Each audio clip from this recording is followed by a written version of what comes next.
Une foule compacte, un cortège monstre qui défile dans les rues d'Alger et converge vers la Grande Poste, lieu symbolique, épicentre du mouvement depuis le début.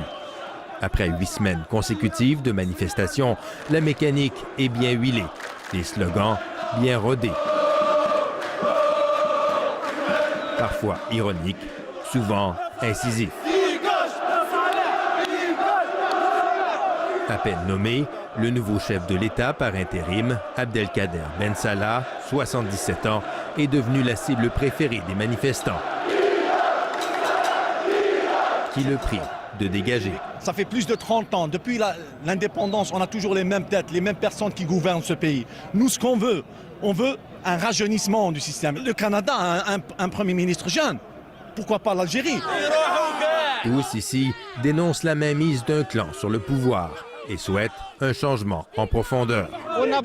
Déterminé, Saïd Fergani parcourt chaque semaine 200 km pour venir se faire entendre à Alger tous les vendredis. Je suis là pour manifester, pour dire à ce système mafieux, corrompu, de dégager. Le peuple algérien en a marre. Ça fait 57 ans qu'ils sont au pouvoir. On ne va pas lâcher. Ils vont partir. Ils doivent partir pour leur intérêt et pour notre intérêt. Hakim Bouider, lui, est venu du Canada, rien que pour manifester. Après quelques rassemblements devant le consulat d'Algérie à Montréal, il a senti le besoin de se rapprocher de ses racines. L'Algérie a besoin de tous les Algériens ici qui habitent en Algérie et tous les Algériens qui habitent à l'extérieur de l'Algérie. Ils ont besoin de tout ça. Tous les Algériens, ça prend l'union. Et ce qui me plaît de tout ça, c'est que c'est l'union. Depuis une semaine, les Algériens appelaient à une mobilisation record, convaincus que seul un nombre sans précédent de manifestants était en mesure de faire plier le gouvernement. Une démonstration de force, la légitimité par le nombre. Et une manifestation familiale, bon enfant, sourire aux lèvres. Mais en fin de journée, alors que se dispersent les manifestants, une autre démonstration de force. Venue cette fois-ci des autorités.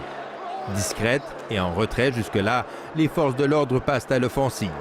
Nuages de gaz lacrymogène et chars de l'escouade anti-émeute. Bientôt rejointe par le GOSP, le groupe des opérations spéciales de la police nationale, une unité d'élite plutôt entraînée à combattre les terroristes. Bilan de l'intervention, une vingtaine de blessés et une centaine d'arrestations.